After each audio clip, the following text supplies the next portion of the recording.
ఉగాది మనందరం కూడా ప్రత్యేకమైనటువంటి గౌరవ ప్రతిపత్తులతో చేసుకునేటటువంటి పండగ ఈ ఉగాది పండగ. ఈ ఉగాదికే యుగాది అని ఒక పేరు ఉంది. అంటే అసలు కలియుగ ప్రారంభం ఇవాల్టి రోజునే జరిగింది అని. భాషాపరంగా రాష్ట్రపరంగా వేరు వేరు ఉగాదులు ఉన్నప్పటికీ తెలుగు భాషకి మాట్లాడేటటువంటి వాళ్ళందరూ కూడా ఈ చైత్ర శుద్ధ పాడ్యమి నాడే ఉగాది పండుగ చేసుకుంటారు. మనం చాంద్రమానాన్ని ఎప్పుడూ కూడా కాల గణనమునకు ప్రాతిపదికగా తీసుకుంటాం. ఈ చాంద్రమానమునందు చైత్రమాసం మొట్టమొదటి మాసంగా స్వీకరింపబడుతుంది. ఈ చైత్రమాసంలో వచ్చేటటువంటి శుక్లపక్ష పాడ్యమి ఏది ఉందో ఆ పాడ్యమి మొదటి తిథి. ఆ మొదటి తిథియే ఉగాది పండుగ. ఈ ఉగాది పండుగ ఎలా నిర్వహించుకోవాలి అన్నదాన్ని శాస్త్రాలు స్పష్టంగా చెప్పాయి. ఉగాది పండగ నాడు మాత్రం ఏ కారణం చేత కూడా బ్రహ్మ ముహూర్తానికి తరువాత లేవకూడదు. కనీసంలో కనీసం సూర్యోదయానికి ముందరే లేచి స్నానం పూర్తి చెయ్యాలి. చాలా మందిలో ఉన్నటువంటి అపప్రథ ఏమిటంటే సూర్యోదయం అయిపోయిన తరువాత పూజ చేసి ఆ పూజలో వేప పువ్వు పచ్చడి అనబడేటటువంటి పచ్చడిని నైవేద్యం చేసి దాన్ని ప్రసాదంగా తీసుకోవచ్చు అని. కానీ శాస్త్రంలో అలా చెప్పబడలేదు. యద్వర్షాదౌ నింబసుమం శర్కరాంలఘృతైర్యుతం. నింబసుమం అంటే వేప పువ్వు. అది వర్షాదౌ సంవత్సర ప్రారంభంలో శర్కరాంల ఘృతైర్యుతం. శర్కర అంటే పంచదార. కానీ పంచదార అన్నప్పటికీ కూడా దేవతలకి నైవేద్యం చేసేటటువంటి ప్రసాదంలో నిలవదోషం లేనటువంటి పదార్థమైన బెల్లాన్నే వాడతాం కాబట్టి బెల్లము అని అక్కడ అర్థం చేసుకోవలసి ఉంటుంది. శర్కరాంల ఘృతైర్యుతం. అందులోకి పుల్లని పదార్థాన్ని చింతపండు రసాన్ని చేర్చి కొత్త చింతపండుని ఘృతైర్యుతం ఆవు నీతిని కూడా కలిపి అలా తయారు చేసినటువంటి పదార్థం ఏదుందో దాన్ని భక్షితం పూర్వయామేస్య తద్వర్షం సౌఖ్యదాయకం. దాన్ని ఎప్పుడు తినాలని చెప్పారంటే పూర్వయామమునందు తినాలి అని. పూర్వయామమునందు అంటే సూర్యోదయాత్ పూర్వమే తినాలి. సూర్యోదయాత్ పూర్వం ఆ పచ్చడి తినాలి అంటే అది భగవంతుడికి నివేదన జరిగి ఉండాలి కదా. భగవంతుడికి నివేదన జరిగి ఉండాలి అంటే పూజ పూర్తయి ఉండాలి కదా. పూజ పూర్తయి ఉండాలి అంటే స్నానం పూర్తి అవ్వాలి కదా. అంటే ఉగాది పండగ నాడు స్నానం అనేటటువంటిది బ్రహ్మ ముహూర్తంలో చెయ్యాలి. ఆ బ్రహ్మ ముహూర్తంలో స్నానం చేసే ముందు ఒళ్ళంతటికీ కూడా తైలాన్ని అలదుకుంటారు. తైలే లక్ష్మీ. ఉగాది పండగ నాడు బ్రహ్మ ముహూర్తంలో ఒంటికి తైలాన్ని అలదుకుంటే ఆ తైలమునందు మహాలక్ష్మి ప్రవేశించి ఉంటుంది. ఆ కారణం చేత అలక్ష్మి తొలగుతుంది.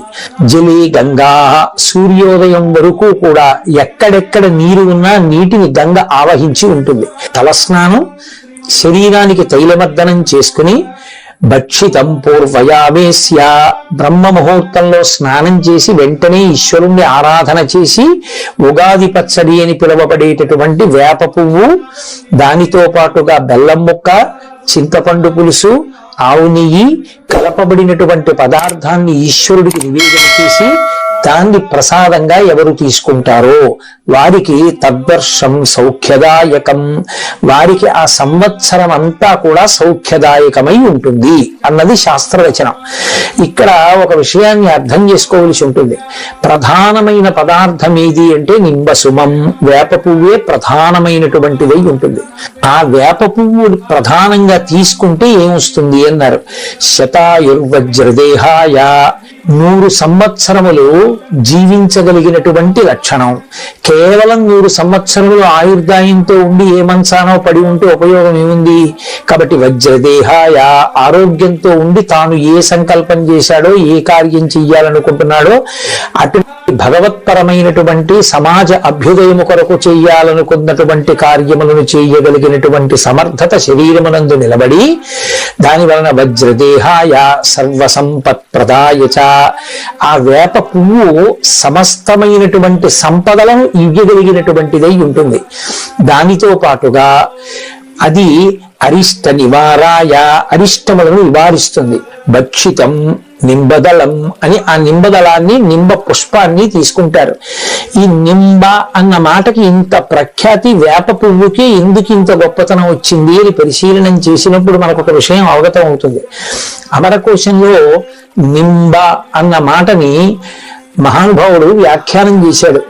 నింబ అన్న మాటకు అర్థం ఏమిటంటే ఆరోగ్యం నయతీతి నింబ. వేప పువ్వు తిన్నట్లయితే ఆరోగ్యము నిలబడుతుంది. ఆరోగ్యము నిలబడడానికి చైత్రమాసంలోనే వేప పువ్వు రావడం, చైత్రమాసంలో మొట్టమొదటి తిథి అయినటువంటి ఉగాది నాడే వేప పువ్వు పచ్చడి తినడం. దీని వెనక ఉన్న మర్మం ఏమిటి అంటే యమధర్మరాజు గారి యొక్క దంష్టలు, కోరలు 2 ఋతువులలో బయటికి వస్తాయి. అవే వసంత శారదానేవా, వసంత ఋతువు, శరత్కాలము, శరదృతువు. ఈ 2 ఋతువుల యందు యమధర్మరాజు గారు ఒక్కొక్క కోర బయట పెడతాట.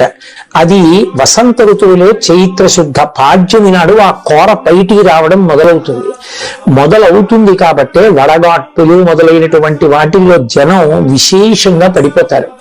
అలా పడిపోకుండా, యమధర్మరాజు గారి పాశములకు చిక్కకుండా, శరీరమునందు ఆరోగ్యం నిలబెట్టగలిగినటువంటి అనుగ్రహ శక్తిగా పరదేవతయే వేప పువ్వుగా ఆ కాలమునందు పరిఢవిల్లుతుంది అని శాస్త్రవాక్యం. శారదా నవరాత్రుల్లోనూ అమ్మవారికే పూజ, అలాగే వసంత ఋతువులోనూ లలితాపరా భట్టారికా స్వరూపానికే పూజ. ఈ 2 ఋతువుల్లోనూ అమ్మవారిని పూజ చేస్తే అమ్మవారి అనుగ్రహమే వేప చెట్లకి ఆ సమయంలో పువ్వుగా వచ్చి ఆ పువ్వుని ఈ పదార్థాలతో కలిపి అది ఏ సమయంలో తినాలో ఆ సమయంలో తినాలి. అనారోగ్యంతో ఉన్నటువంటి వ్యక్తి వైద్యుడి దగ్గరికి వెడితే ఏదో ప్రొద్దున్న 1 మాత్ర, మధ్యాహ్నం 1 మాత్ర, రాత్రి 1 మాత్ర వేసుకోండి అంటాడు. 7 రోజులు ఒక్కొక్క రోజు 3 మాత్రలు వేసుకోమన్నారు. 7 రోజులవి కలిపి 7 3 21 ఒక్కసారి వేసుకుంటే తగ్గిపోదా అని వేసుకోం కదా. అలాగే ఆయన చెప్పినట్లు వేసుకున్నట్లే శాస్త్రకారుడు చెప్పినట్టే ఆ ప్రసాదాన్ని తీసుకోవాలి.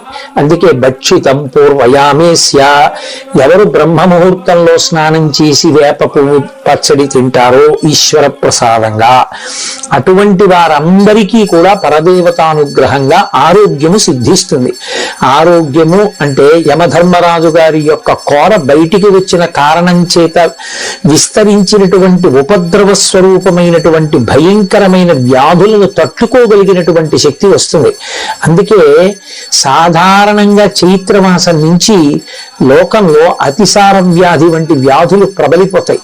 అవన్నీ అంటు వ్యాధులు, కళ్ళకలకలు రావడం, అతిసార వ్యాధి రావడం, అమ్మవారు అన్న పేరుతోటి చర్మ సంబంధమైనటువంటి వ్యాధులు రావడం, ఒంటి మీద మచ్చలు పైకి తేలడం, ఇవన్నీ అంటువ్యాధులై చాలా తేలిగ్గా ఒకరి నుంచి ఒకరికి సంక్రమించడం జరుగుతూ ఉంటుంది.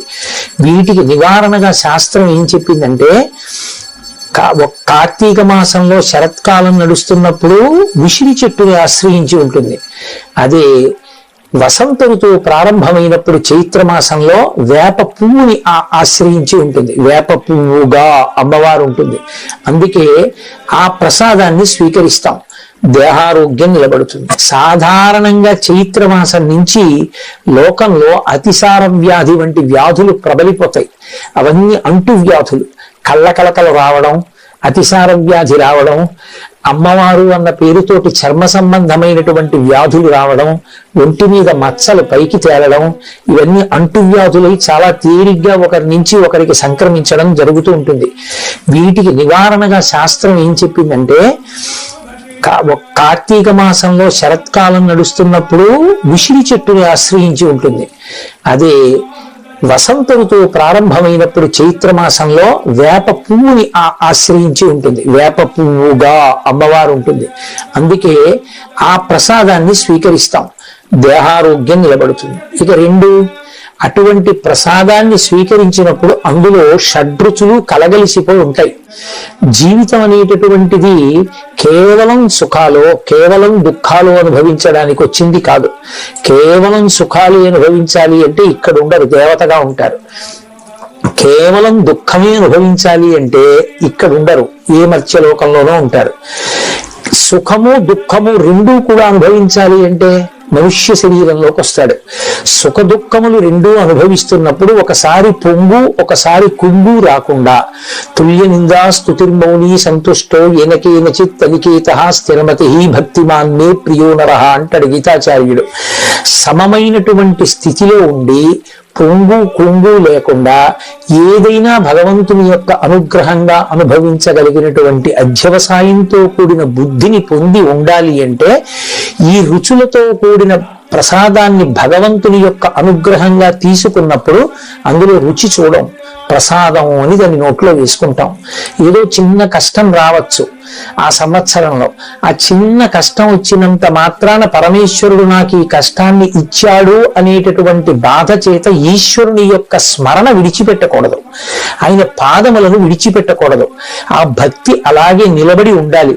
ఏ జన్మలో చేసిన పాపమో ఈ కష్టం రూపంతో పోయింది కాబట్టి ఇప్పుడు ఒక అనుభవం వచ్చింది నాకు, ఆయన పాదముల యందు విస్మృతి కలగనంత కాలం మనం హాయిగా పరమేశ్వరుడి చేత నిరంతరం రక్షింపబడుతుంటాం.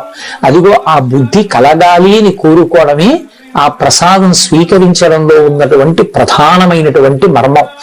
ఇప్పుడు ఆ ప్రసాదాన్ని స్వీకరించి ఆ రోజున తప్పకుండా దేవాలయ దర్శనం చెయ్యమని చెప్తున్నాయి శాస్త్రాలు. కాబట్టి ఆ దేవాలయ ప్రాంగణానికి చేరుకుని ప్రదక్షిణం చేసి పరమేశ్వరుడికి నమస్కరించి ఆయన యొక్క అనుగ్రహానికి పాత్రులు కావాలి. 3 పంచాంగ శ్రవణం చేస్తారు. పంచాంగము అంటే 5 అంగములతో కూడుకున్నది అని. తిథి, వారము, నక్షత్రము, కరణము, యోగము అనబడేటటువంటి 5 అంగములు కలిగినది కాబట్టి దానిని పంచాంగము అని పిలుస్తారు. ఇంగ్లీష్ క్యాలెండర్ ఉందనుకోండి, ఏదో ఒక డేట్ మాత్రమే ఉంటుంది. ఆ డేట్ ఒక్కటి చూసి ఈ పని చెయ్యాలా ఈ పని చేయకూడదా అంటే ఏం తెలుస్తుంది? ఏం తెలియదు. కానీ సనాతన ధర్మమునందు జ్యోతిష శాస్త్రము వేదమునకు ఉపాంగము. అది విరాట్ పురుషుడికి నేత్రస్థానమై ఉంటుంది.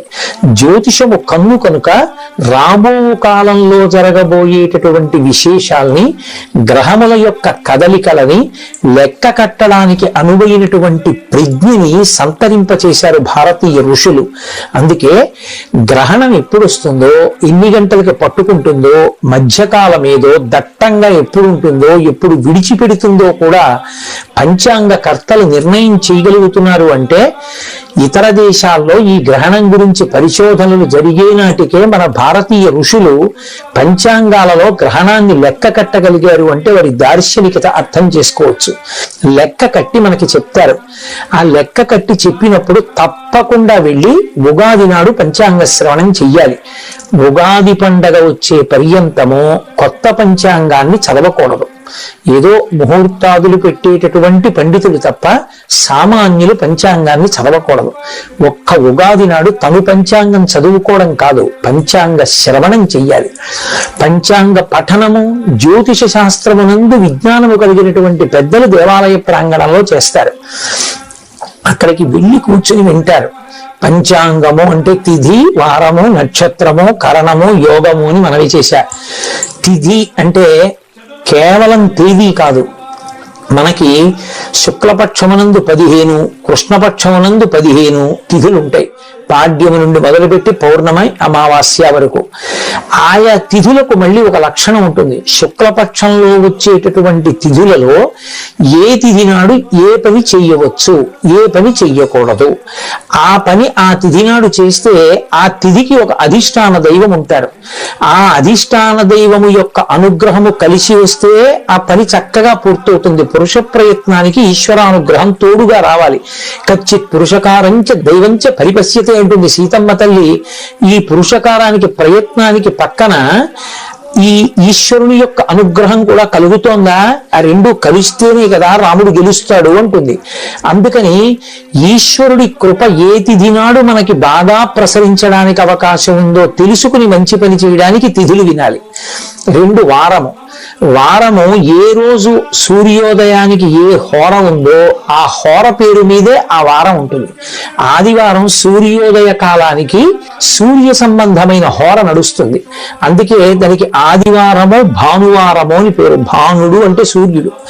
అంటే ఆదివారం నాడు సూర్య సంబంధమైనటువంటి విశేషాన్ని దేన్నైనా నిర్వర్తిస్తే సూర్యానుగ్రహానికి విశేషంగా పాత్రులు కావచ్చని, సూర్య ప్రకాశము కలిగి సూర్య తేజము చేత ప్రచోదనము పొందినటువంటి హోరతో ఉన్నటువంటి ప్రారంభమైనటువంటి రోజు కనుక. అలా సూర్యోదయం వేల్టికి ఏ తిథి ఉందో, ఏ హోర ఉందో, ఏ పని చెయ్యొచ్చో ఏ పని చెయ్యకూడదో హోరాశాస్త్రం చెప్తుంది. అలాగే తిథి, వారము, నక్షత్రము, మనకి 27 నక్షత్రాలు. ఎంతమంది పుట్టనివ్వండి ఈ 27 నక్షత్రాల్లోనే పుట్టాలి. పుట్టుకకి మరణానికి నక్షత్రాన్ని ప్రధానంగా చూస్తారు. 27 నక్షత్రాలకి ఒక్కొక్క దానికి 4 పాదాలు. 27 × 4 108 పాదాలు. అందుకే భగవంతుడికి సంబంధించిన అష్టోత్తర శతనామ స్తోత్రాలన్నీ 108 నామాలతోటే ఉంటాయి. ఉంటే 108, లేకపోతే 1000. ఎందుకని అంటే 108 పాదములలో పుట్టినటువంటి 2 పాదములు 4 పాదములు కలిగినటువంటి సమస్త ప్రాణులు సుఖంగా ఉండాలని కోరుకుంటాం. ఏ నక్షత్రంలో ఏ పాదంలో ఏ పని చెయ్యొచ్చు ఏ పని చెయ్యకూడదు అన్నది పంచాంగంలో చెప్పబడి ఉంటుంది. ఆ నక్షత్ర శాస్త్రాన్ని బట్టి విద్యుక్త ధర్మాన్ని నిర్వర్తించాలి. ఇక కరణము, కరణములు స్థిరకరణములు చరకరణములు ఉంటాయి. 7 చరకరణములు, 4 స్థిరకరణములు. ఏ కరణమునందు ఏ పని చెయ్యొచ్చో ఏ పని ఎప్పుడు చేస్తే ఈశ్వరుని యొక్క కృప దానికి కలిసి సఫలీకృతుడవుతాడో ఆ కరణమునందు చెప్తారు. అందుకని ఈ 5టితో కూడుకున్నటువంటిది పంచాంగం. ఆ పంచాంగాన్ని ఒక్క ఉగాది పండగ నాడు మాత్రమే వినాలి. అది సాధ్యమైనంత వరకు దేవాలయ ప్రాంగణంలో చక్కగా పండితులైనటువంటి వారు పంచాంగ పఠనం చేస్తుండగా వింటే దాని వలన 2 ప్రయోజనాలు కలుగుతాయి. ఒకటి, ఈ కాలమునందు గ్రహముల యొక్క ఆనుకూల్యత మనకు ఎలా ఉంది, ఏ పని చెయ్యొచ్చు ఏ పని చెయ్యకూడదు. పంచాంగంలో చెప్పబడిన విధంగా మనం తెరచాపని మార్చుకుంటే జీవితం భద్రంగా ప్రయాణం చేస్తుంది. ఇప్పుడు ఎవరో కొంతమంది ఏలినాటి శనిలో ఉన్నటువంటి వాళ్ళు మొదలైన వారు ఉంటారు. నేను మీతో ఒక మాట చెప్తాను, బాగా జ్ఞాపకం ఉంచుకోండి. ఎవరు పరమేశ్వరుని యొక్క పాదములను గట్టిగా పట్టుకుని పూజ చేస్తారో వాళ్ళ జోలికి శనీశ్వరుడు కూడా వెళ్ళి బాధ పెట్టాడు. కానీ కర్మ ఫలితం పోవాలి కదూ. బాధ పెట్టడం అన్నది నిష్కారణంగా అనేక ఊళ్ళు తిరగవలసిన వాడు చక్కటి తీర్థయాత్రలు చేసి ఎన్నో దేవాలయాలు దర్శనం చేస్తాడు. ఇటు బాధపడవలసినటువంటి వాడు సంతోషకరంగా భగవత్ సేవలో తరించిపోతాడు. ఎప్పుడు ఆ శనీశ్వరుడికి ఆదేశం వస్తుంది గ్రహానికి, ఆయనని బాధ పెట్టవద్దు సుమా, నువ్వు గ్రహంగా ఆయనని ఎంతవరకు క్లేశాన్ని కల్పించాలనుకుంటున్నావో అది ఒక్కటే కల్పించు, కానీ ఆయన మనసు ప్రహృష్టంగా ఉండకుండా మాత్రం పాడు చేయడానికి వీల్లేదు. భగవద్భక్తితో కూడుకుని ప్రవర్తిస్తే మనం ఇప్పుడు ఇటువంటి కాలమునందున్నాం కనుక మనం ఈ జాగ్రత్త తీసుకోవాలి అని తెలుసుకుంటే మరింత సంతోషకరమైన జీవనం చేయడానికి పంచాంగ శ్రవణము అవకాశాన్ని కల్పిస్తుంది. సంవత్సర కాలంలో మన ఆదాయ వ్యయాలు ఎలా ఉంటాయి, రాజపూజ్యమో అవమానమో ఎలా ఉంటుంది, గ్రహగతులు ఎలా ఉంటాయి, భార్యాబిడ్డలు ఎలా ఉంటారు, బహుశా గ్రహముల యొక్క ప్రభావం చేత మనకి క్లేశం కలిగేటటువంటి కాలం ఎప్పుడు ఉండొచ్చు, మనం ఏ దేవతల ఆరాధన విశేషంగా చెయ్యవలసి రావచ్చు, వీటి గురించి ఒక అవకాశాన్ని ఏర్పాటు చేసుకుంటే ప్రమాదకరమైన వ్యాధి రాకుండా ముందుగానే వ్యాధి నిరోధక టీకా వేయించుకున్న వాడిగా భగవంతుణ్ణి అర్చన చేసి ఆ ప్రమాదానికి మనం గురి కాకుండా మనని మనం రక్షించుకోవడానికి అటువంటి అవకాశం కలుగుతుంది. అందుకే పంచాంగ శ్రవణం తప్పకుండా చేస్తారు. ఇక ఈ నందననామ సంవత్సరానికి సంబంధించినంత వరకు శుక్రుడు ప్రధానమైనటువంటి స్థానముల యందు ఉన్నాడు, పక్కన చంద్రుడు ప్రధానమైన స్థానాల్లో ఉన్నాడు. కాబట్టి యథార్థమునకు ఎవ్వరూ ఏమీ బెంగపెట్టుకోవలసినటువంటి అవసరం లేదు. కాకపోతే ఈ సంవత్సరంలో ఉండేటటువంటి ప్రధానమైన గుణం ఏమి అంటే కొంచెం భోగ లాలస ఎక్కువగా ఉంటుంది. భోగముల యందు అనురక్తి ప్రతి వారి మనసులో ఎక్కువ అవుతుంది. పశ్చిమ దేశాల సంస్కృతి ప్రభావం వచ్చి పడిపోతుంది. అలా పడకుండా భోగ పరిత్యాగం చేసి త్యాగమయమైనటువంటి జీవితాన్ని గడపడానికి కావలసినటువంటి వాంగ్మయం అంతా మన సనాతన ధర్మంలో ఇవ్వబడి ఉన్నాయి.